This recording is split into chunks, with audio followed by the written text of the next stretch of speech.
So thank you for coming out on a rainy September night. I really do appreciate it. I'm honored to be here. Lab school is obviously the gold standard, and their lecture series is so well respected. It's truly an honor to be here, which is why I'm here on my birthday. So let me begin by talking about the reasons why I truly love my job. I honestly do. It's the most fun I've ever had at work. And part of the reason is that I'm only half joking when I say that if you have a kid who's smart and creative and compassionate, the universe throws in anxiety for free. These tend to be really great kids from great families who just need the owner's manual for their nervous system. And I believe that every virtue casts a shadow, and the shadow of these virtues is anxiety. But the great news is that anxiety is so treatable, and when we do that effectively, those great edifices of virtue remain fully intact.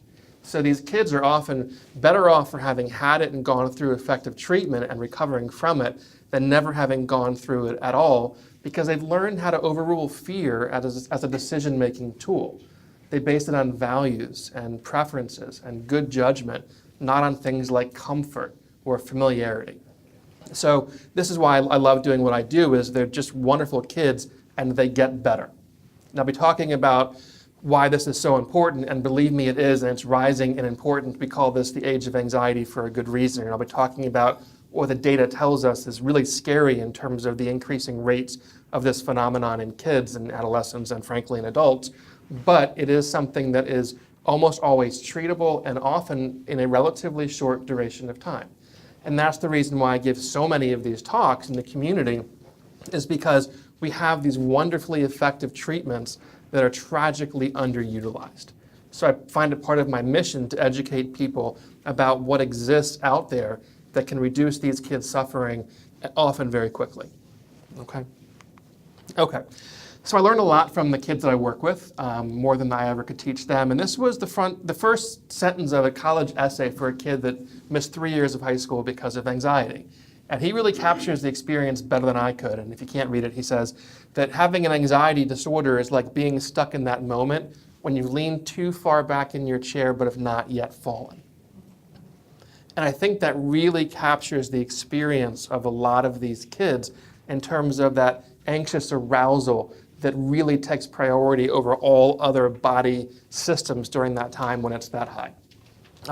I had another quote from a 12-year-old going back about 10 years who had depression, and I asked him what it was like to have depression, and he said that it's like, my life is like a stick of chewing gum that lost its flavor.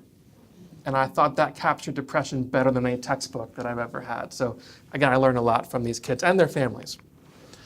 So let me begin by talking about anxiety versus anxiety disorders. Anxiety, like pain, is there for a reason, and we're glad that we have it. Evolution has prioritized this in our history because it keeps us safe.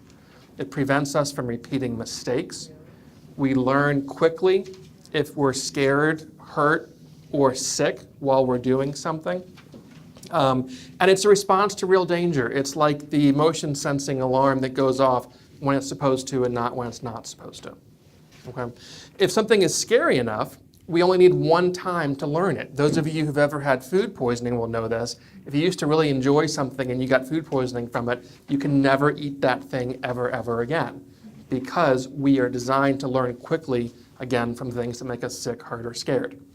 So what makes an anxiety disorder is not the severity of the anxiety. Okay, we can be very anxious in an appropriate situation to be anxious because it's orienting us to safety and to problem solving. What makes an anxiety disorder different from adaptive anxiety is simply that it's going off at the wrong time. It's out of proportion to the situation. It's an inaccurate alarm that is ceasing to alert you to danger. And it leads to functional impairment, which is one of the definitions. In order to be considered a disorder, it has to get in the way of your life. So if you have a fear of bridges but you live in Nebraska, guess what? You cannot have a diagnosis just because you're living in Nebraska. So it needs to result in functional impairment. But most importantly is this bottom one here, which is that it leads to unnecessary avoidance. Avoidance and fear are teammates. Avoidance is the lifeblood of an anxiety disorder. I have this problem because I run an anxiety treatment center, but we don't treat anxiety because we don't have to. Anxiety is two things. It's temporary and it's harmless. what we treat in our center is avoidance, and that can ruin lives. So our goal is the reduction of anxiety is a byproduct of the reduction in avoidance.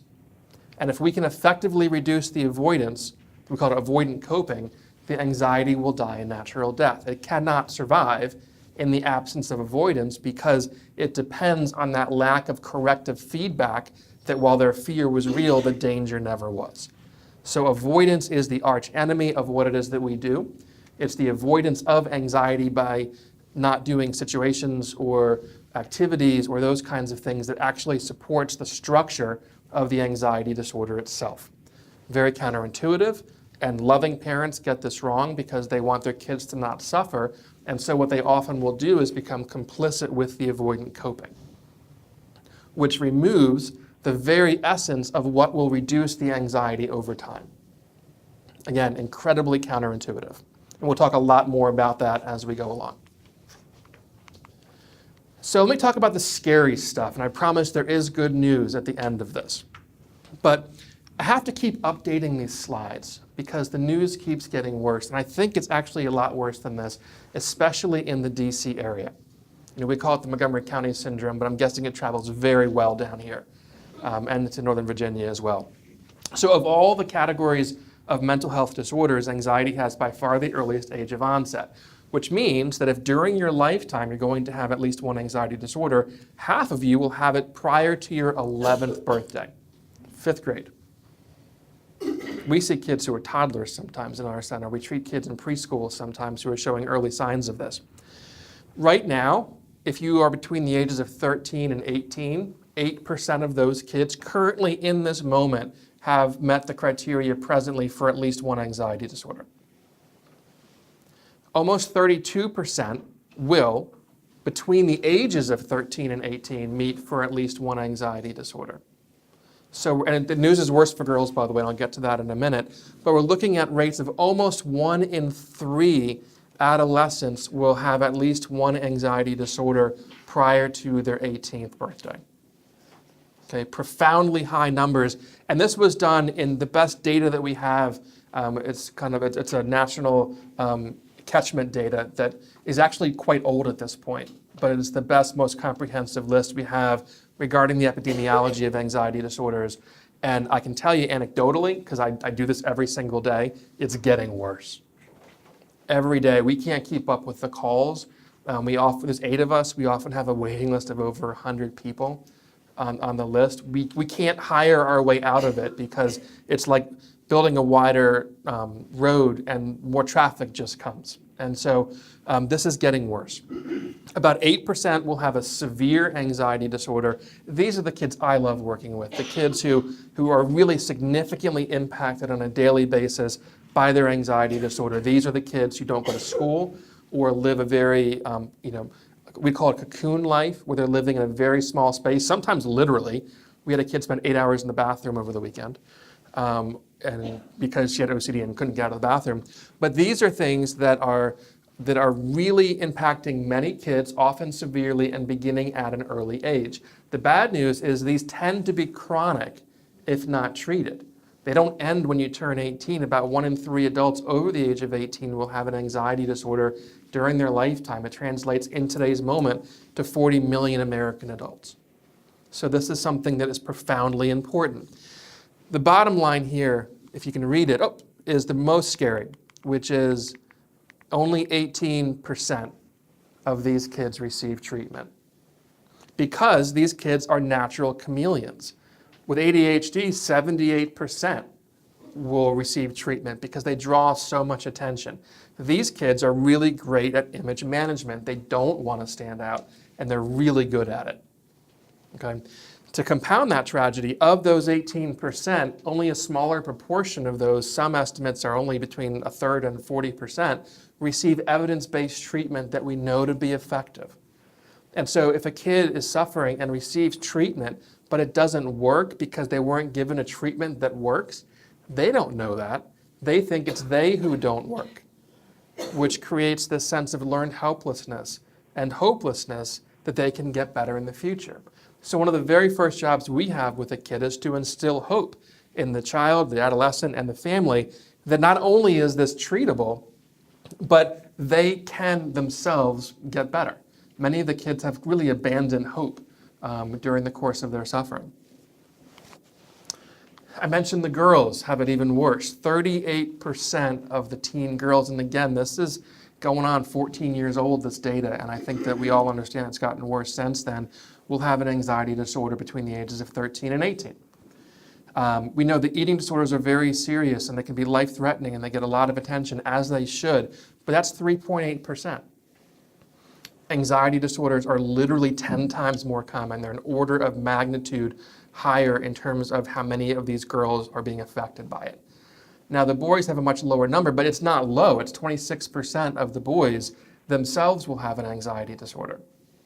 Now, they're even less likely to get treatment in many ways because they're the ones who don't want to admit what they're going through. So where does it come from? This is from an APA Stress in America survey. And none of this is surprising. 43% say, and by the way, stress is different from anxiety, I know that, but it's certainly, I think of anxiety disorders as a boat that floats on an ocean of stress. And so it's very important for us to understand that water that they're swimming in or boating in, because it's going to rise the anxiety over time. So if we look at this, none of it's very surprising. But I think in this area, again, these are probably skewed. I think in this area, a lot more than 43% of teens and adolescents are afraid of not doing well in school. I think in this area in particular, it's an expectation that's implied for kids often to be very high achieving. I'm talking at the lab school, and so I want to talk about learning differences because it's critical, because these are kids, but they're also students. And I specialize in school anxiety and school avoidance, and so it is really critical for us to understand how natural it might be to be anxious about doing something that is really challenging for you. Now, lab school is different because they have modified the curriculum, they have great teaching styles, and the kids can learn here. But most kids, as we know, never have access to a school like the lab school. And they're in a school, and many of them are undiagnosed. So often when I get a 7th grader or an 8th grader who's coming in with school refusal that began during those years, one of the first things I ask for is there any undiagnosed learning differences that we need to look into, especially processing speed disorders. Many of the really smart kids can just get by in the earlier grades because the tasks they're doing are lower level. And then suddenly they can't. They can't do the math in their head anymore because they have dyscalculia and they can't write it down the right way, or they can't keep up with the note-taking, or whatever it might be. And often they'll present with social anxiety because they're afraid of being seen as not very smart, which has been kind of their hidden secret for a long time. And suddenly that's in danger of being revealed because their struggles are becoming more evident and they will shut down. So it is really important for us to look at these rates. And so not surprisingly, if we have a kid with a learning difference, estimates range, depending on which study we're looking at, that between 1 in 5 and 4 out of 10 are going to be having an anxiety disorder during that time. So this is not the lifetime prevalence, this is during any time that we gather these kids as a sample from them. And what most of the research out there is on ADHD and anxiety disorders, which isn't surprising. And we know that about 60% of kids with ADHD will have an anxiety disorder at some point because it's really hard to have ADHD. And it's really hard to not blurt things out and be afraid of saying they're doing the wrong thing, or having difficulties in school or getting in trouble. And so this is something that we have to really pay attention to. I was talking to Bob about the changing ratios of kids presenting here at the lab school with anxiety as part of their presentation. And I find that wherever I go and talk is that kids who are learning differently than their peers and are not currently being well accommodated for that are going to almost ubiquitously be anxious about being in school. And they often don't know it. And it often presents as non-compliance or oppositionality or a lot of other kinds of things, because who would want to be doing something that they're not good at? When I was in middle school, I played the snare drum. Mr. Haskell was very nice and promoted me to the triangle. That's what I played in the school band, was the triangle. And if I had to go to Juilliard and try and keep up, or any kind of a school, I would look like I have a terrible anxiety disorder. It's simply not a good fit for my learning style or my strengths. And so it's really important that we understand that. I'm going to talk for just a few minutes about school refusal because it's something that's growing in concern. I get asked to give talks very, very often now about school refusal because school systems are seeing a dramatic rise in anxiety-based school refusal recently.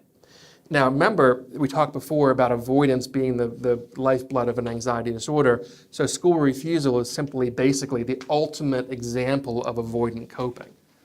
We find that the kids who are in school and anxious are not actually less anxious than our school refusers.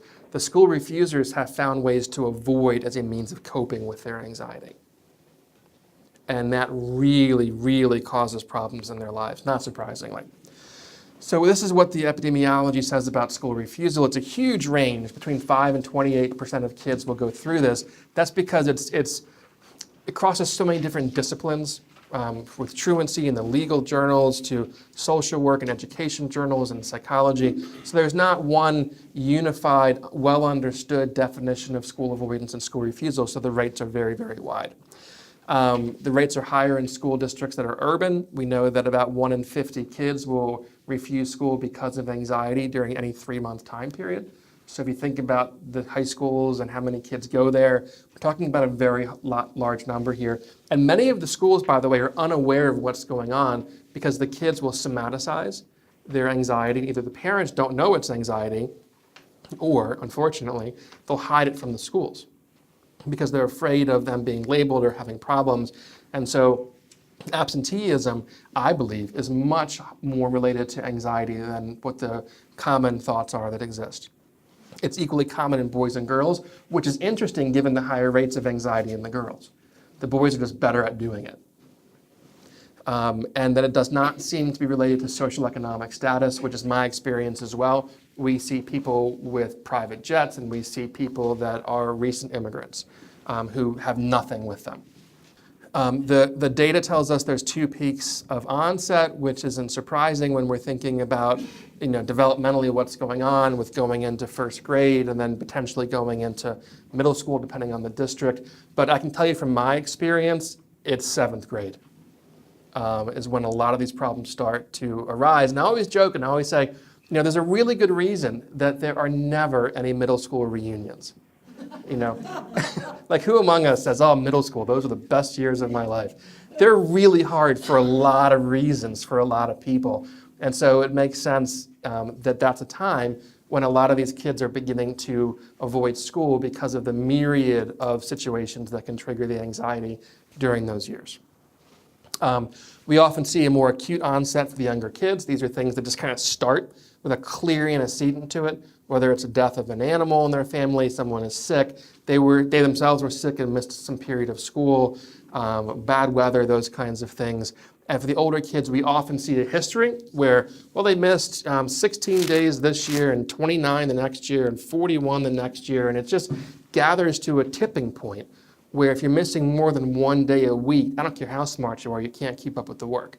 And then they get an accumulation of missed work and they feel overwhelmed, often combined with poor executive functioning skills, and they fall into what we call complete refusal rather than intermittent refusal, which is often an antecedent to the full I'm not going to school routine that we see so often. Speaking of the antecedents, here are the ones that we often see when kids who are anxious become school refusers. So death or illness in a parent or caregiver or anyone that they know.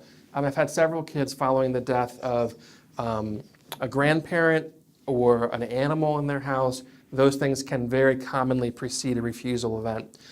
Changes, not just with going to a new school, but a teacher who's having a baby and is out suddenly for a long period of time, or if they're being promoted, or there's a new teacher that they're concerned about. These kind of changes for a lot of these kids can be very challenging. Traumatic events at school, this is in the eye of the beholder. So we unfortunately see kids who have been sexually assaulted on a school bus, that's happened, or in school, probably not a surprise given what we're seeing in the community these days, right? But also it can be something like someone told me that this kid was going to fight me, and then I was terrified and didn't go to school, and then I was afraid to go back because they all think I was a wimp. Even if the fight was never going to happen anywhere but in their mind. To them, they experienced as a trauma because they felt very unsafe in that situation, even though there was complete absence of danger. But the last one is one that we see all the time here, and that is prolonged absence from illness or injury. These are many kids who are getting along okay. They're kind of like they're living paycheck to paycheck with their anxiety, and then suddenly they miss because they broke their ankle or they got Lyme disease or whatever it might be. I've seen all of those. And then it's not anxiety that stopped them from going to school, but it is anxiety that prevents them from returning to school. That's often comorbid with the poor executive functioning skills, where the kids lack the ability to plan and organize a path forward that's going to help them to get caught up. So the high-risk kids are the ones with already high rates of absenteeism, or a kid who's been out because of illness or an injury, has ADHD or poor executive functioning skills, and has a vulnerability for anxiety. If you see that, it's kind of a perfect storm. And so we want to pay close attention to those kids to make sure they don't slip into a phenomenon that's much harder to dislodge than it is to prevent, if that makes sense. So when we talk about school refusal, I'm almost done talking about that because I want to broaden it to a much more open discussion about anxiety disorders. We want to think of school refusal as an allergic reaction to a casserole. And none of us will go to our pediatrician because Susie broke out in hives after eating a casserole at your neighbor's house and say, my daughter is allergic to casseroles, because that wouldn't help them. You want to know which ingredient they're allergic to so we can design either allergy shots that include small parts of that to help train their body to accept that whatever substance it might be, or to have them have a different diet that avoids that allergy. And so part of our assessment phase is really important, is to see the school refusal as a symptom, not as a disorder. There is no such thing as school phobia. That's one of my pet peeves when people talk about school phobia. They're not avoiding school, they're avoiding emotion. Experiential avoidance is what they're avoiding. They don't want to feel certain ways. And that gets triggered at school, but for a variety of ways, and often different things for the same person at different times. We want to really understand what the core fear is. We want to look at that constellation of feared or avoided situations and see those as being branches on the same tree. And our job is to understand the trunk that ties that entire tree together. What is the common theme? The core fear is what we call it, that explains to us in a coherent fashion why this individual is so opposed to going to school. They'd rather do all of the stressful things that go with school refusal. Okay, so I'm only talking about that briefly. I give 6-hour talks on school refusal on a regular basis, just to mention that it's a rising problem. It also is very treatable, but much easier to prevent than it is to treat. And so looking at the vulnerable kids, looking at learning differences, especially during middle school, looking at the absenteeism rates, even if you're a school professional and you're just seeing a rise in absenteeism in a kid who doesn't have a history of that, and they're talking about something that's totally different from anxiety, pay close attention to that, because it will likely also include some level of anxiety. Okay. So here's the really good news, and again why I love my job so much, is that treatment works. Okay, it works for anxiety disorders, and it works for school refusal, and it works for a range of different kinds of related disorders. Thankfully, it's much easier to treat than childhood and adolescent depression is. A lot of us think of depression in adolescence as almost metastasized anxiety that wasn't caught in time, and that's much harder to treat pharmacologically and harder to treat behaviorally. So the earlier we can catch these kids, the better the outcomes are. And so the rates here, it varies by disorder and by study, but we're looking at about 60 to 90% are responders to this, which means they're markedly improved at discharge.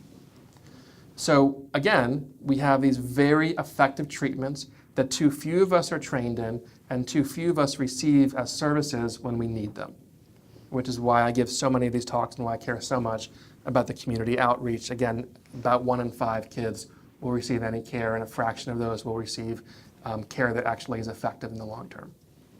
Okay. Any questions? I know I'm saving questions for the end, but are there any questions so far? I've gone through a fair amount relatively quickly. Yeah. Yeah, great question. The question is about the data being old. There isn't a whole lot in terms of longitudinal data that's going to tell us about how these kids are progressing and what the epidemiology rates are in community samples right now. There are some scary stuff out there. So some of the current stuff tells us that for the first time ever, teens are more stressed than their parents are. That's never happened before. We know, and this is written in Bill Stuxford's book, that if we look at some data that's been kind of continuously collected for a long time, we know that teens today are between 5 and 8 times more likely to exhibit indications of an anxiety disorder than their same age peers were during World War II, the Great Depression, the Vietnam War, the Cold War. We are truly living in the age of anxiety, where kids are really suffering in a way that previous generations haven't, even as the standard of living is increasing, and if we look at the arc of child poverty and childhood deaths, and those markers are all going in the right direction, but anxiety is going in exactly the wrong direction. I'm actually going to be talking on PBS in a couple of weeks about this question, which is why is this happening? Why is there so much anxiety right now? A lot of the theory revolves around technology use and isolation from peers. We know that between 2009 and 2014, adolescent depression increased by 30% in those 6 years, which corresponded to when the iPhone came out in 2008 and when the kids could afford to get them, which was a couple years later.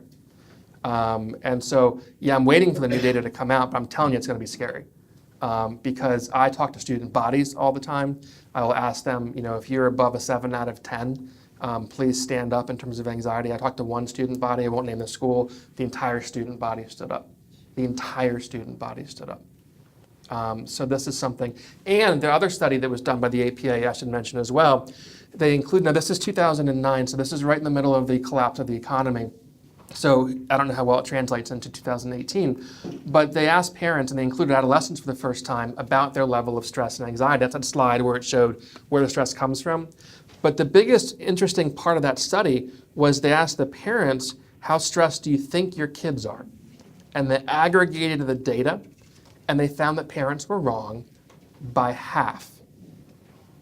So what I always tell parents, and I talk to a lot of them, is if you want to know how stressed your kid is, think of how stressed you think they are, and now double it. And that's what the science tells us is a better estimate of their current level of stress.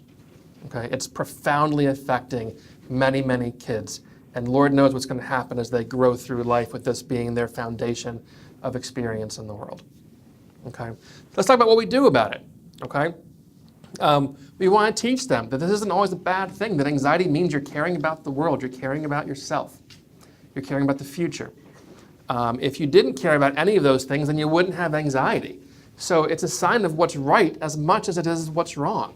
We just want you to harness and hone that power and apply it in a productive way and not let it run rampant in your life and start to really interfere with the way that you're living your life.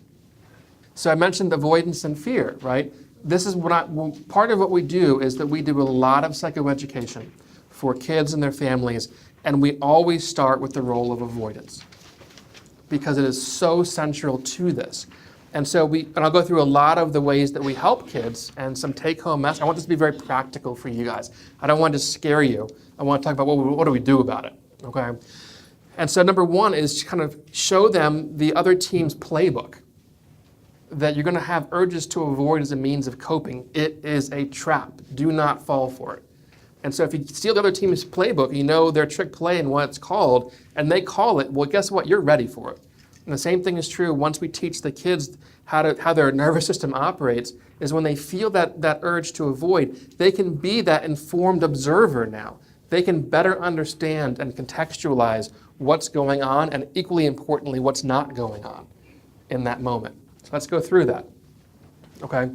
Education is key. It needs to be done excellently because we're asking kids to do things that in some cases they believe will kill them. If a kid has panic disorder, for instance, and we have them jog in place, they might believe with a 70% chance they will not live through the day. And we need to convince them to do it anyway, and that's really hard. See, courage isn't what you do, courage isn't what you feel, courage is what you do. It's persistence in the presence of fear. We want them to do experiments, but first they need to understand, to have that education. And then we move over to cognitive restructuring or reframing, which is that, you know what? We get to choose what we think. about our own thoughts, about our own feelings, about this situation. We can notice the thoughts that we're having, but we don't want to overvalue them. The one common thread across every single anxiety disorder is a complicated term, but an easy concept. It's called overvalued ideation. All that means is people think their thoughts are more important than they are. What scares them are their thoughts. We want to appropriately devalue those thoughts. No one in the history of the world had a fatal thought or a lethal idea. Whatever the thought is, we can have them. They're like different colored balloons. Some are exciting and they're purple, and some are scary and they're red. We can go through the list, but you know when you pop those balloons, what's on the inside? The same thing, nothing. Okay? You are not your mind. You have a mind, and you can observe, just like you can observe your stomach growling. It does not mean you need to eat. And then third, and perhaps most important, is the behavior change.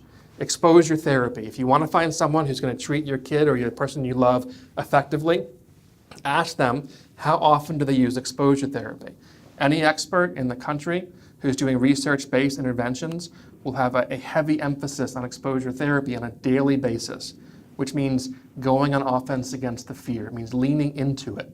It means not doing the opposite of avoidance. You seek it out. And it's a very simple game to win. You just got to stay on the field longer than the opponent does. You outlast it. Okay? You treat anxiety the way that a palm tree deals with the wind. And we're going through what that means in a few minutes as well. So here's a great example that I like a lot when I first treat kids and talk to their families, is imagine that you're on an Empire State Building field trip. You're there on a beautiful day. It's the sunset. You're really enjoying the view of the river. And out of nowhere, the fire alarm sounds. Well, if you're built like me, you jump out of your skin. You'd be 8, 9, or 10 out of 10 level of anxiety and fear. You'd be having all kinds of intrusive, scary thoughts about what might this mean. And you'd all be oriented towards the same goal, which is how do we get out of this situation? The urge to flee is as strong as the tachycardia and the sweatiness and all of those aspects of a physiological arousal from anxiety. And we wouldn't be thinking or doing much else. If someone's trying to teach us how to conjugate a verb in Latin, we're not going to be able to do that. But imagine the same scenario, but this time a few minutes prior, there's an announcement and they say, hello, this is the superintendent of the building. We're here with the fire marshal. There's been some problems with our system. It's malfunctioning. So we're going to be testing it. If it happens to go off in the next 20 minutes, please disregard it, and we'll announce any real emergencies over the loudspeaker. So you shrug your shoulders, talking to some friends, enjoying the view. You've kind of half put it out of your mind. 16 minutes later, the same alarm goes off. Well, you're going to jump out of your skin because you weren't expecting it. That initial reaction will be identical. If you're doing work in the building, you won't get much done while it's going off. If you're visiting it, you'd be so frustrated and annoyed it's going off while you're there. But you would not have that kicked in the gut level of anxiety combined with an urge to flee. And the only difference, and this is key, is not in the alarm. It's what you think the alarm means. Or more importantly, what you think it does not mean. We can't make these kids' alarms turn off with anxiety. They're going to continue for some time because it's largely habitual at this point. It's just classical conditioning. It's training in your brain. We can help them to think differently about what the anxiety means, and more importantly, what it does not mean. I want them to see it as a really irritating and annoying false alarm that gives them no information other than the alarm is currently going off. Does that make sense to people? This is where the cognitive piece is so powerful because it gives them the ability to narrate for themselves in an educated way about what they're experiencing. And it is really important. I couldn't imagine doing treatment without it. I mean, I could, but it would take much longer to get the kids to agree to do it if they weren't able to understand what's going on while it's happening. Okay? So a lot of people, if you treat someone who's not a specialist, you see someone who's not a specialist, and they come in and say, okay, my son or my daughter has an anxiety disorder. What they will very often do is relaxation training, which is a way to not feel as much anxiety. We don't do that usually. We do it in a very limited circumstance if it's something that we have to do to keep somebody in the moment, or if we're trying to get them back into school and their physiology is too high, they want to, but they can't quite get their body to agree to it. And here's the reason why we're not huge fans of using relaxation to treat anxiety disorders. Number one is the evidence, the research tells us that it actually makes our treatment less effective if we use it. And so we're obviously research driven. We care a lot about the evidentiary base. But here's a story I use. We'll see kids and actually adults. I've had a couple of adults leave the room when the slide came on, actually. I give a lot of these talks because they have a butterfly phobia. But I'll often see, that's a true story. One of them was an administrator of a school I was giving a talk at. And so we see kids, often younger kids, who are afraid of butterflies. And if I wanted to, I would never, but I could, have a utility belt full of fly swatters and bug spray and nets and tie it around this kid's waist and say, okay, my young child, go forth to recess, right? And they probably would finally go out to recess if they're appropriately armed in case butterflies showed up. But there's a few really, really important problems with that. Number one is they would only be less anxious if they were appropriately armed. If their bug spray runs out or they leave it at home, the anxiety is going to come right back up. Number two is they're not going to have any fun because the entire time they are going to be hyper vigilant for threat cues, on the lookout for where butterflies might come or what bushes to avoid or all of those kinds of things. And third, and probably most important, they would never learn that butterflies are harmless. We want them to land on your nose and then flutter away on their own time. That is corrective information from our environment. And it is really important because if we run away when the butterfly comes near us, we will never get to this place. And so when people are trying, my patients, my teens are trying to not be anxious, I'll say, stop swatting butterflies. Anxiety is no more harmful than a butterfly is. There's no reason to avoid it. We want to grow tolerant of it. We want to even invite it into our space. We want to take it with us. We want to experience it because it's a foundational, fundamental part of being human. It doesn't mean it's wrong or broken. It just means that we can notice it from a non-judgmental standpoint. We can notice the sensations and the urges and the thoughts and the emotions, and we can live with them in this moment without avoiding the experience of emotion. And guess what happens? If you stay with something long enough, we get used to it. It's called habituation, and it is a powerful, powerful force. And so we tell the kids our magic trick is very simple, is that we just turn fear into boredom by doing things long enough or often enough. So over the weekend, I was coming back over the Bay Bridge. It's a common fear in this situation. Whenever I give this talk, I see a few heads going, yeah. And so we'll see that present pretty often in our clinic. And so if we see someone with that, we'll talk about exposure therapy. And they'll say, what are you talking about? I've been on that bridge twice a year for 20 years, and I'm still terrified of it. I cross the bridge, I'm a 9 out of 10, white knuckling it, windows up, windows down, right lane, left lane, has their own rituals that they do.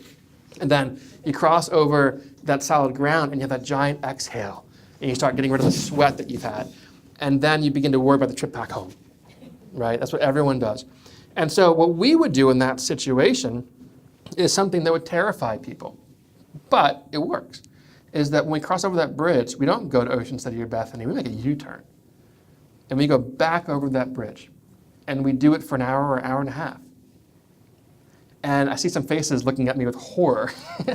And what happens is that our nervous system can't sustain that turbocharged level of activation very long. I promise you. And so what's happening is that when you're on the bridge for 6 minutes, you are actually pairing the bridge with an 8, 9, or 10 out of 10. You're not getting rid of the anxiety, you're strengthening the association between the two. But if you go back and forth over the bridge for an hour, hour and a half, and then you will be at maybe a 3 after 90 minutes, not a 10. Believe me, I've seen it, it works. Now your brain is pairing the bridge with a 3, not with a 9 or a 10. It's learning a new association. That's how fear is reduced. That is the active ingredient in fear reduction, is sustaining in the presence of the anxiety, persisting in the presence of fear long enough for it to go away naturally. In the same way that you get in the pool in June and the water's freezing, and after a while the goosebumps go away, even if you did nothing to facilitate that, it's your body's adaptive response taking over. That is that same process of habituation that works when you are cooking something and you don't smell it anymore, and you go back out to get the mail and you come back in, it smells really good again, because we don't notice constant things very well. The same force is true with anxiety. We simply outlast it. So let me just offer a little bit about anxiety disorders, because there's a whole bunch of them. One of my pet peeves is when I'll get a referral from someone, I'll say, okay, what's the diagnosis? Anxiety. That's like saying pain, or sickness, because anxiety is a good thing. It's when it's disorder that's wrong, and we have to know which one it is. Now, there are some really great newly developed kind of unified treatments that we know to be effective for the range of these for the most part, but we really have to know because the treatment is markedly different in most cases. So people with panic disorder, the exposure therapy is to sensations. We do spinning in chairs and breathing through straws and looking at spinning wheels and doing things that recreate that sensation of panic. We always ask them if they've eaten recently. I learned that mistake the hard way when I was very young in my career. Separation anxiety is not just for young kids. Every year we send 1 or 2 kids off to college with this. And that can be a fear of physical illness. It can be a fear of separation, a fear of abandonment, fear of catastrophic events, and so forth. So we have to know which things are there. Social anxiety or social phobia is the most common disorder, anxiety disorder, once you get out of childhood. About 8% of Americans have it. If someone in your family has it, it's 13%. But some kids will fear being seen as weird, and they don't want to be in unstructured situations like a lunchroom or in the hallway between school where there's no social rubric to follow. But they're fine giving a class presentation or even being in the play as the lead, because they're not being themselves. They're performing, they're presenting something that's well rehearsed. And so they can do that. Other kids are afraid of being seen as stupid, and these are often the very, very smart kids who now have seen being intelligent as part of the fabric of their personality and their identity. And so if they were to be seen as not smart, it's not an inconvenience, it's a destruction of their sense of self. And so these kids, they're fine at a party or at a football game or at lunch because no one's going to ask them any kind of question that might display their academic intelligence. And so, but these are the kids who will not want to talk in front of the class, or don't want to raise their hand unless they're 110% sure of the answer, or might refuse to go to school because what if they're found out because they can't keep up with the curriculum all of a sudden when before they could. So we want to understand what these are, and then OCD has an asterisk because it's been taken out of the anxiety disorder criteria. We didn't cure it, we just put it in a different category called OC spectrum disorders. So that doesn't always include anxiety. It can be a just right feeling of like, I need to get this exactly right on my podium. I'm not afraid something's gonna happen if I don't do it, but I just can't stop. It's like an itch. That's why it was taken out of the anxiety disorder categories. Going back to the way we think about things, okay, is that, and I'll even show kids this, is we will often watch as part of our exposure, like a scary movie clip, like a trailer. The Conjuring is a good one to use because it's pretty intense, but not violent. And then afterwards, I'll show them the behind the scenes footage where you can see it looks hilariously stupid when they're screaming and there's people with like boom mics right in front of them and people are laughing behind them or throwing dishes through like wooden contraptions. And I'll ask them, why are you not afraid? It's the same scene. It often overlaps really well with the behind the scenes footage in the trailer. So what's going on there? You're seeing the same thing. And they say, well, oh yeah, there's no music. And this, yeah, that's true. That's certainly true. But also, you have a wider perspective. You're seeing what's surrounding the context through which this is being done. So you are not suspending your disbelief. You are never forgetting that you are simply watching a movie being made.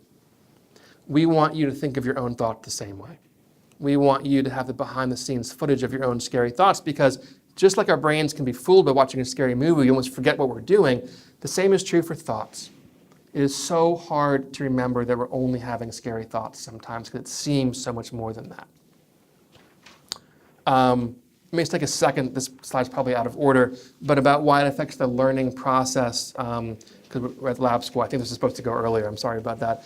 But we know that working memory has a limited capacity. Working memory, if I ask you what your phone number is, that's long-term memory. If I tell you mine and ask you to repeat it back to me a minute later, that's short-term memory. If I ask you for your number backwards, that's working memory. Being able to hold and process information in your head and manipulate it. So not surprisingly, when you were in a very anxious state, you were not designed to be playing chess or figuring out algebra or calculus or conjugation of verbs. It is really hard to do that because there's too many programs running and your RAM is running out. Threat cues are prioritized. If I told you guys that there's a rattlesnake somewhere in here, you wouldn't hear a word I said afterwards, if you believe me, because we'd be oriented towards perceived threat. And these kids are exhausted by managing these things. A lot of my kids will say, this is like having 2 full-time jobs. And so if I ask my teens, and I often do, what do you wish people knew about you they don't know? The most common answer I get is how exhausting it is to be me. It's just always managing this hypervigilance that is really hard. Okay, as I tell the kids, imagine trying to learn calculus right now when you're about to go bungee jumping. Right? It's too much to ask for kids. And so it's really, again, important to understand these are not just kids, these are students who we are asking to learn, retain, process new information while they are in the wrong gear, when they're in a state of chronic anxious arousal. I want to take a minute to talk about perfectionism. It's not obviously part of the criteria, not a disorder by itself, but we see it all the time. Kids who don't know how to not be perfect. In this area in particular, so many kids confuse their first name with their SAT scores, their last name with their GPA. They create these really great paper lives that look great on a college application or on a resume, but they don't live very well. And I see plenty of miserable straight-A kids every week, and adults as well. Some things we know about perfectionism is that it tragically is a risk factor for really serious things like eating disorders, depression, and even suicide. So we take it seriously. And part of the reason why it happens is that at lower levels of stress, it actually works. But if you can juggle 4 or 5 balls, that's great. You can keep it going for a while. And if someone throws you the 6th one, you don't just drop that one. They all come down. And that's what we see happen for these kids a lot. So what do we do about it? I was watching one of those bad survival shows on TV a number of years ago called Survivor Man. And this guy was abandoned for like a week in some frozen tundra somewhere, and he had to build an igloo before it got dark out, and it was minus whatever. And so he's building the world's ugliest igloo. This isn't it, but it's close to what I could find online to what it looked like. And we've seen what it's supposed to look like, and it's supposed to be the one on the left, like Chilly Willy, And so this guy's moving very methodically and building this really ugly small igloo. And he comes to the camera and he says, I've been trained in igloo construction, because of course he had his Survivor Man. But he said, there's a problem with that. I could build that really great symmetrical large igloo, but in order to do that, before it gets dark, I will need to work so hard that I will get sweaty. If I get sweaty and crawl into that perfect igloo tonight, I will die. The perfect igloo can kill you. There is something far superior to perfect, and it's optimalism, which is what is best or most effective in that situation. Failure is nothing more than feedback. Failure and success do not go down different paths. They hold hands and walk down the same path. I love the expression, may you fail early and often. The older I get, the more I value that. That optimism is adaptable and flexible. We know Darwin says that evolution does not favor the strongest or even the most intelligent. It favors the most adaptable. So nature puts this up on a pedestal. Adaptability is key to long-term survival. Optimalism, not perfectionism. We accept that natural variation occurs. Half of everything you do, by definition, will be below your average doing that thing. Balance is the goal. Balance, balance, balance, the middle path, being able to realize that, yes, I could, but should I? Do I want this to be my life? I can get those designer diplomas and all the great accolades in my job or whatever it might be, but is that actually a deliberate decision I'm making, or does it feel like it's not even a choice? For many of these kids, it doesn't feel that way. And again, success, when it occurs and should be defined in a balanced life, is not linear. It sways back and forth, and we have to always correct it. It's more like doing laundry than anything else. Sometimes we get behind and we get to catch up and we have to prioritize it. So optimalism is something that we really want the kids to learn. Again, flexibility is strength. Okay, we saw the hurricanes come, and there's a great reason why palm trees do well in storm zones. They're really hard to push over. And I'll have the kids, young kids especially, I'll have them stand upright and be an oak tree. And their feet are together and they're near my couch, and I'll just, one finger, push them. And say, don't move any part of your body. And they just fall over so easily. Then I'll say, all right, do this, bend your knees, and whatever I touch, that part moves. And so I'll push them, and they just bend. They don't fall. We want palm tree thinking. And it's the way to deal with the wind when it blows. The palm tree doesn't fight against the wind because it doesn't need to. It can go with the wind until the wind stops, and then it just goes back to the way it was before. That, again, is how we deal with anxiety. We don't fight against it because we don't need to. We simply allow it to blow until it stops, and then we come back to what we were doing before. We take it with us, like a bad tourist, show it our lives. But when we see kids and adults, there is always ambivalence. And it makes sense. If you are in this flood and you're stuck to a tree, the Coast Guard comes in the boat or the helicopter and reaches out to you, you know he or she is there to save you. You know what the right decision is, but imagine how hard it is to loosen your grip. Because that's been keeping you alive under that huge storm for maybe a couple of hours. So it makes sense why kids would be at best ambivalent about giving up their anxiety. They often have the illusion that it's protective. We know that it's not, but we know that it feels as if it were.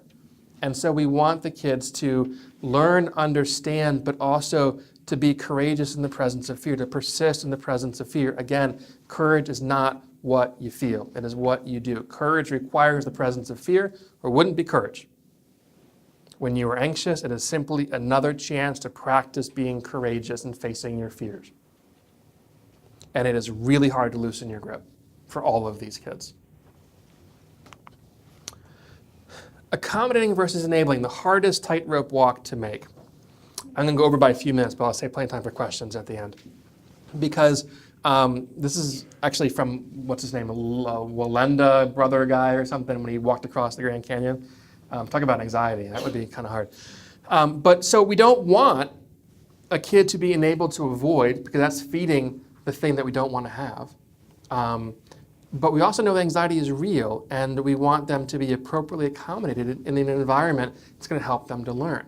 So trying to figure out what's an accommodation versus enabling is a changing answer, and it will morph throughout treatment. But the question that I ask when trying to answer this is, to what end are we doing this? Is this a detour to the same destination, or are we changing the destination because you don't like the road you're on?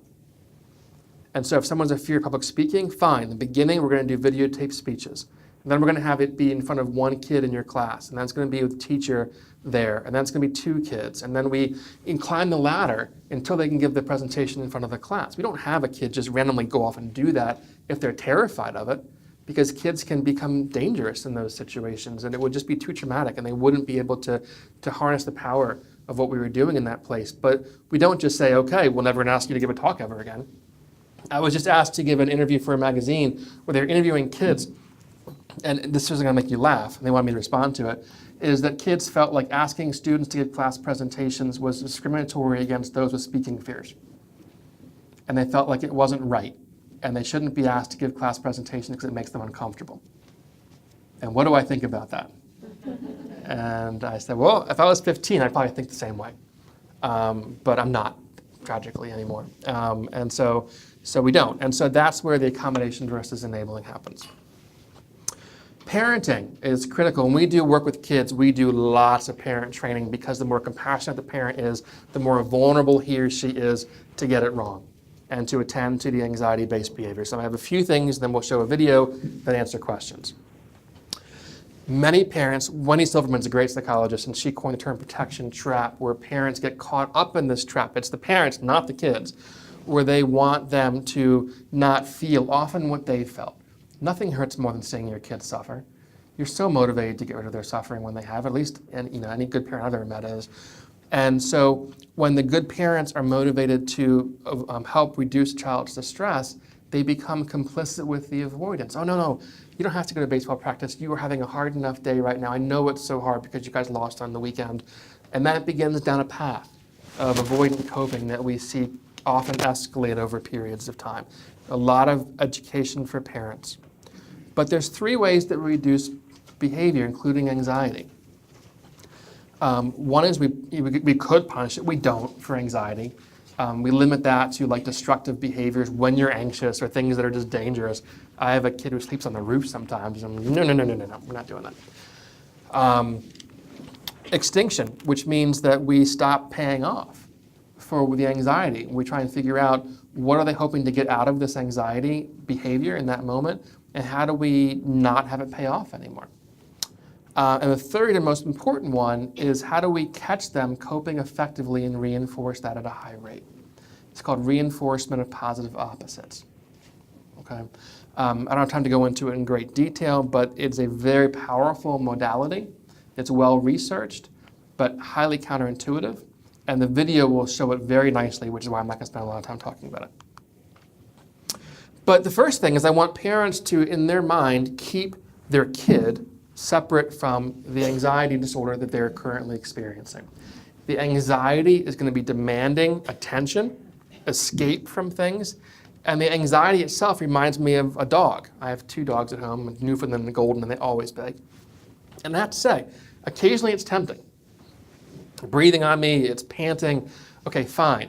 Here's a big piece of my steak. Now go away and never beg again. Right? We all laugh at that because we see the folly in it, but it's the same phenomenon when it comes to parents giving attention for a kid's anxiety. When you offer reassurance, you validate the fear. You teach them to come to you in the presence of anxiety rather than looking internally for appropriate coping skills. And then guess what? It goes away temporarily, but it comes back with a larger appetite next time and demands more and more food. We don't feed the beast, okay, with our attention. So if a kid is having a lot of anxiety, I liken it to a kid struggling with a math problem. Now, no good parent here would go up to their son or daughter who's struggling with a homework assignment and say, oh yeah, the answer is 12. Well, why wouldn't you? Because I get it right. You know, they would get that nice little, check mark on their homework, but they wouldn't learn how to solve the problem. The same thing is true with anxiety. When you give the kids the coping answer, you give them the answer, not the skills to find it. And so the same method we use to teach kids academic content is the same method we use to teach them coping skills. What I want parents to do, and educators, is first of all to model calmness. Calm is contagious. It's a good little bumper sticker. So you're not reinforcing. You use a bank teller tone of voice and validate the emotion and say, what can you tell yourself when you feel this way? So you are making yourself less reinforcing in the presence of anxiety, and you are also orienting them to their own internal coping skills and pairing that with anxious arousal. It's a very powerful, if repeated, activity. So how do we model it? What do we do with calm is contagious? Well, imagine that you are terrified to fly, but you win a trip, or you're given a trip as a present, or whatever it might be, and so you decide to go. And you are terrified that when you're up over the ocean and you're hitting a big turbulence patch and the plane's bouncing around a lot and you are terrified, I promise you, you will look around, especially the flight crew, and see how they're responding to it. And imagine one scenario where this older, experienced flight attendant says, everyone, please remain calm. We've been through this before. We're going to make it through it. The wings are going to stay attached. We're going to land soon. Everything is going to be fine. Just please take a deep breath, calm down. We're going to survive this. Now compare that with the same scenario, same person, but this time he or she says, ma'am, do you want tea or coffee with your lunch? One is offering reassurance, which validates the need to ask for it, strengthens the anxiety response over time. Counterintuitive, but evidence-based. This is modeling non-anxious arousal. It is a much more powerful and effective and long-lasting approach for parents to take. So I always tell them, the more anxious your kid is acting, the more tea or coffee I want you to be. Okay? Last thing, and then the video. I think this is the last one. is imagine that you buy a new house and it has a really great flower bed, but it's overrun with these weeds, and they're deeply rooted, and they have thorns on them, and you try and pull them out, but they cut up your hands and you can't. And so you can't afford a gardener, so you decide to be creative, and so you plant the flowers anyway. And you selectively water and cultivate the seeds, and you give them the sunlight and all the minerals they need, and you deny those same things to the weeds. If you do that consistently over time, and by that I mean you water the seeds, not the weeds, what will happen? The weeds will wither and die because they just can't survive without those things, and the seeds will grow. So parents often come to me and say, what do I do when my kid is so anxious? And I'll say, that's a good question, but I have a better one. What do you do when they're not? How do you give them lots of copious attention and resources and praise and all kinds of reinforcement when they're exhibiting effective coping strategies? How do we catch them coping effectively and reinforce those? And how do we deny those same things when it comes to the negative stuff? Okay? So let me show a quick video. I'll warn you, it's kind of a tearjerker scene. It's from the movie Ray, about Ray Charles. I mean, to set it up, it's a flashback scene. He lost his vision as a very young boy, like maybe a 7 or 8 year old boy. And this flashback scene begins when he's just become blind, and he's walking into his like old Georgian shanty with his mom being there. And that's what's gonna happen, okay? And there are always some leaky eyes in the audience when I show this video.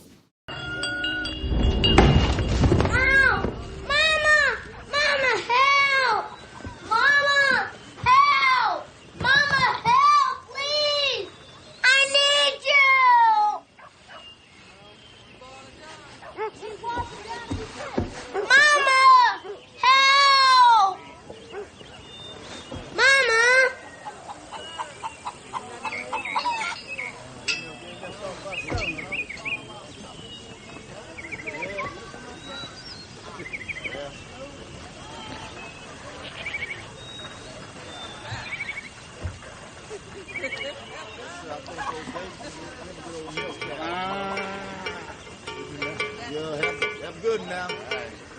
Come on.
I hear you too, Mama.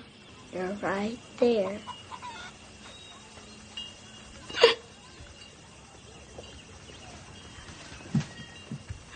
Yes, I am. Why are you crying, Mama? 'Cause I'm happy. The hardest of all things. Nothing. And what did he do? The only thing he could. Stood up, brushed himself off, and found a way to cope. And then what did she do? And this is the most important part, is when he began to cope effectively, she layered on all the attention and the reinforcement. She didn't stop loving him because she didn't respond. She didn't respond because she loved him. And that's what we want parents to do when their kids are experiencing a lot of anxiety. Is the hardest thing is not to respond because you love them, because you care too much about them and their future. It matters too much to give that dog a piece of steak. because you know it's going to come back. Hungrier next time. Okay, so I'll leave it with that. I'd love to answer questions that you might have.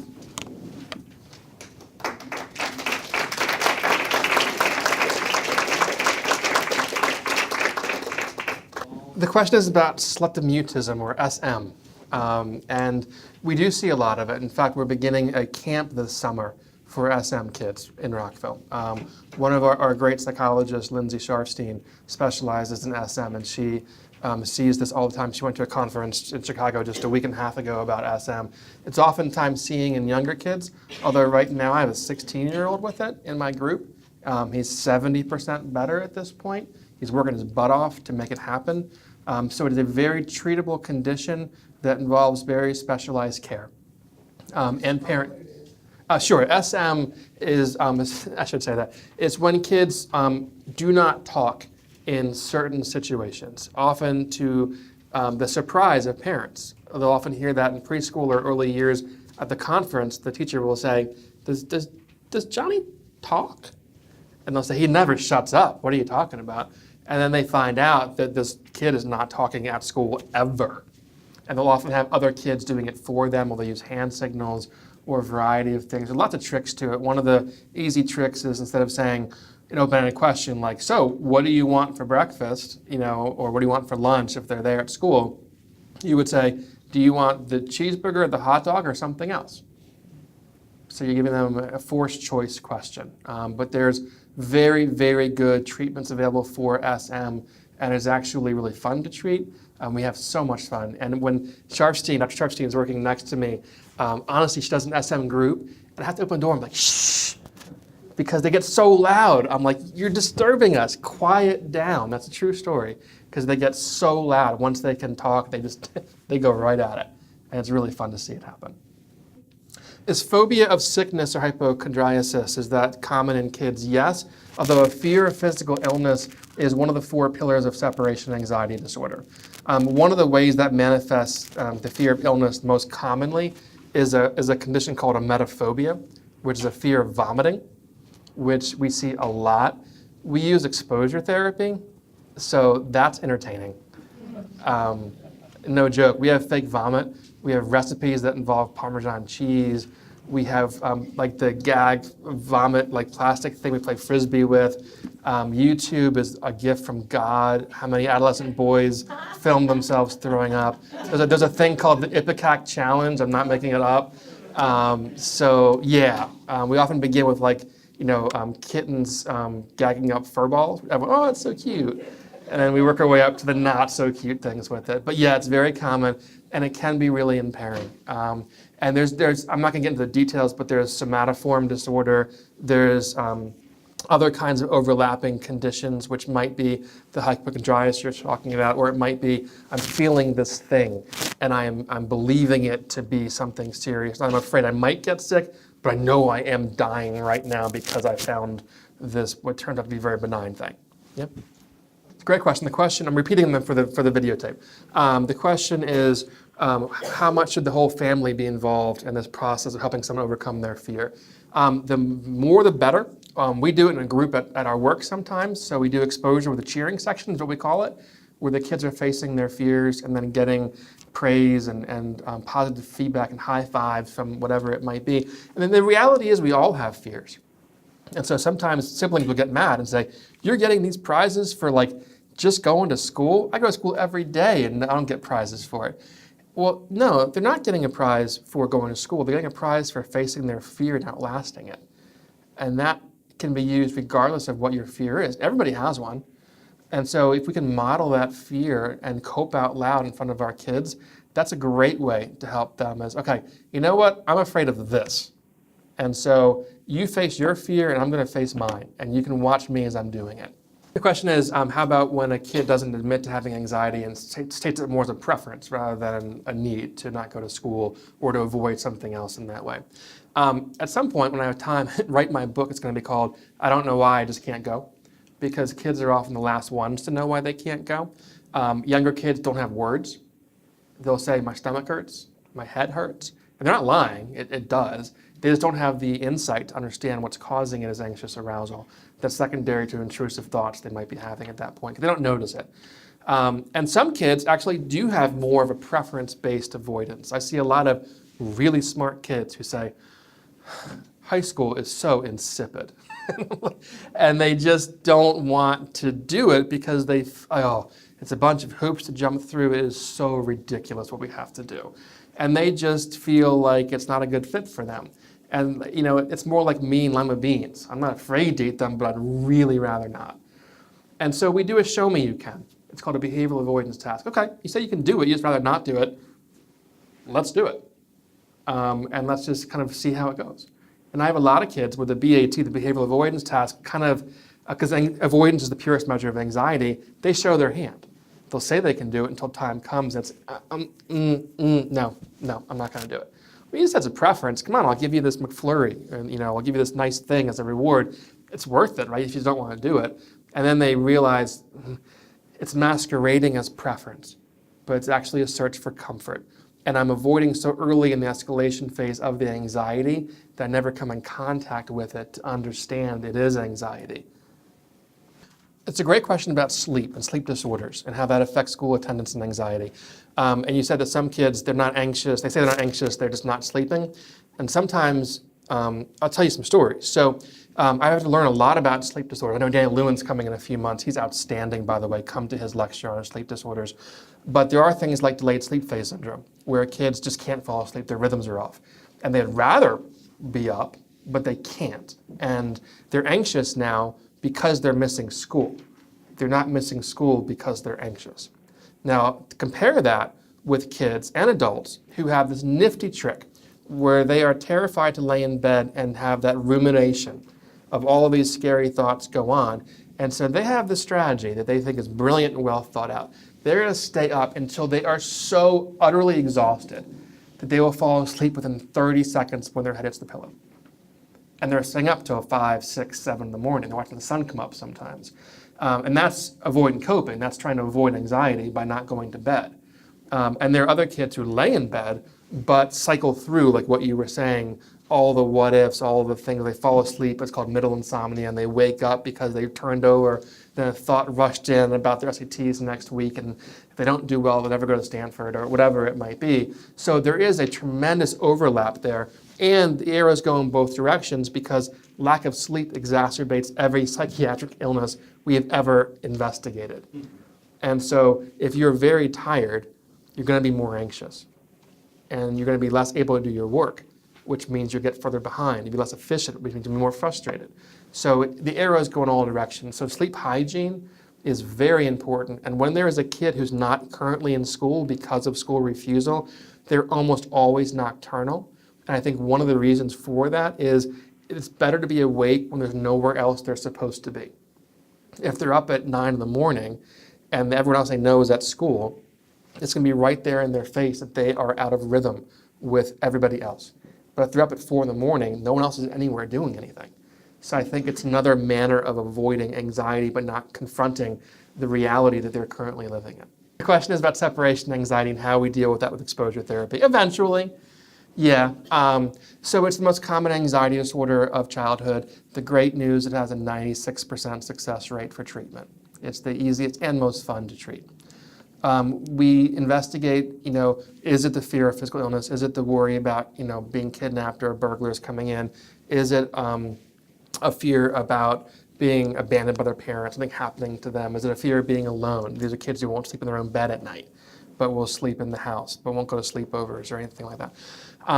So we look at the core fear within separation anxiety, and then we target it. So we might begin with the parent in the waiting room and the door ajar.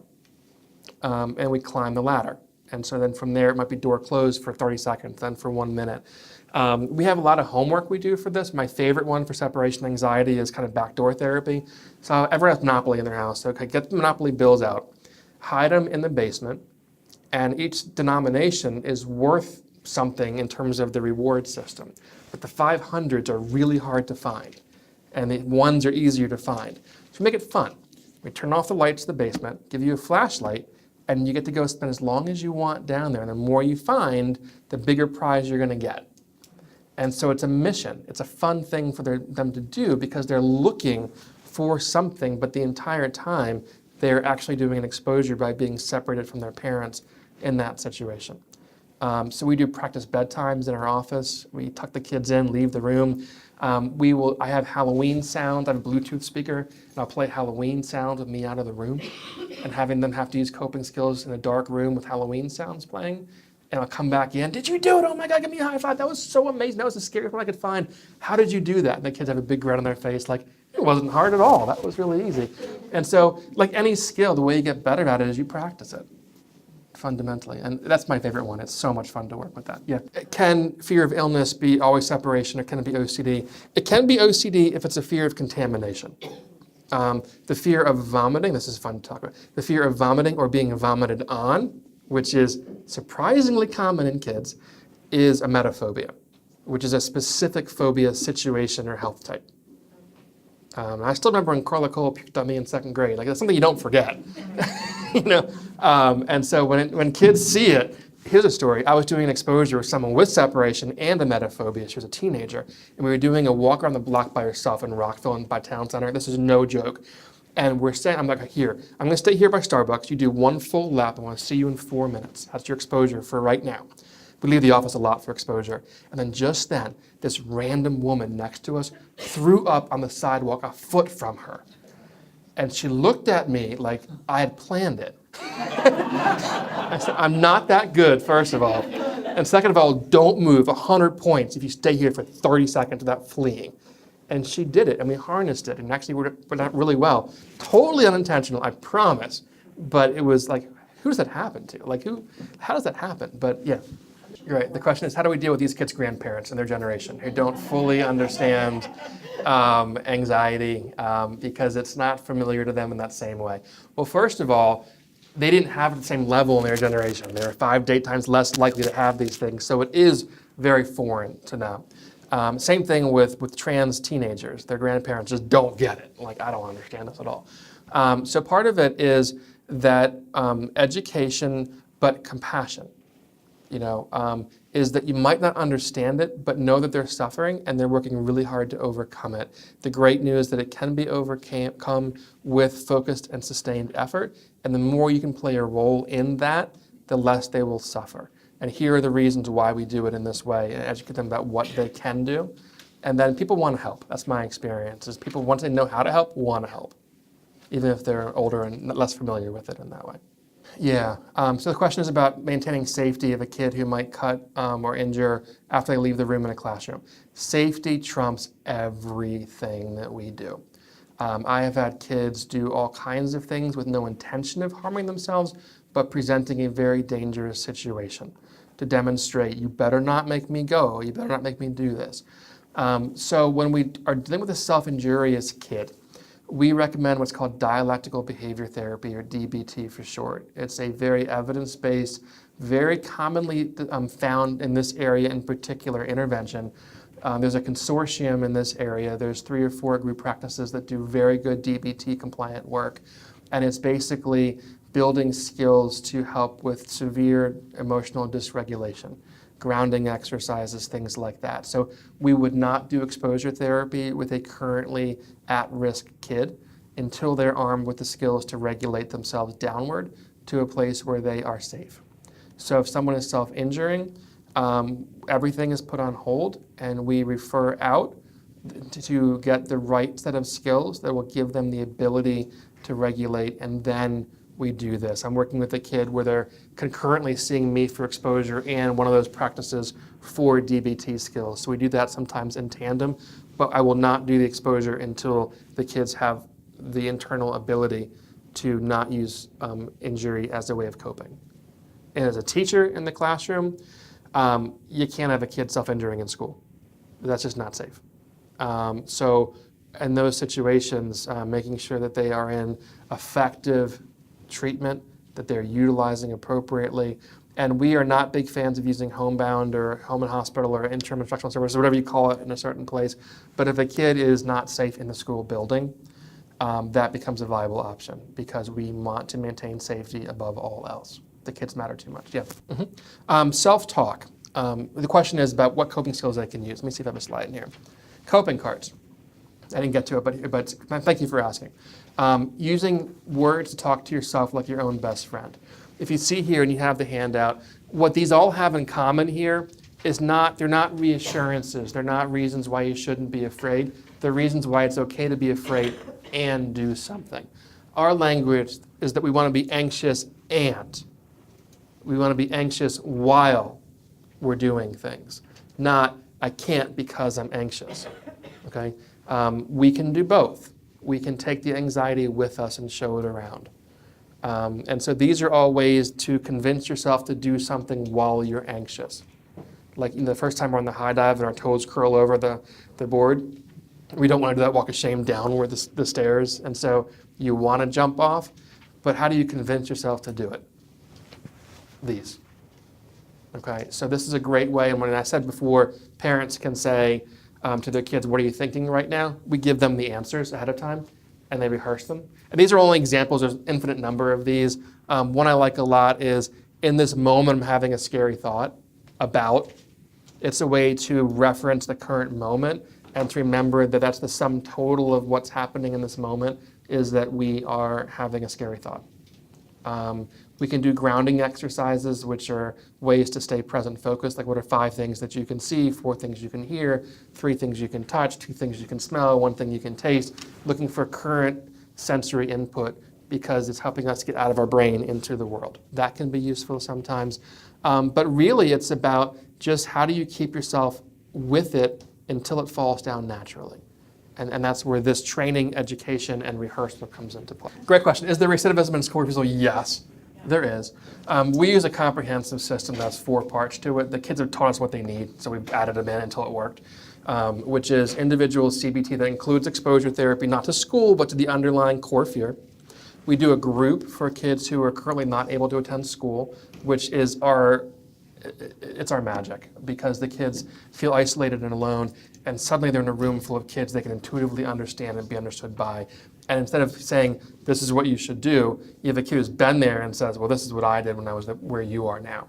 We do parent training, which is an 8-week parent group. It's an education group. It's a skills building. It's a roll up your sleeve group. And then we do active school consultation. With those 4 parts in place, we are usually, I'd say 80% able to get them in relatively quickly. We do refer out for PHPs or other more residential options sometime if it's very entrenched and long-term. We'll see kids who haven't been to school in 3 years sometimes, things like that.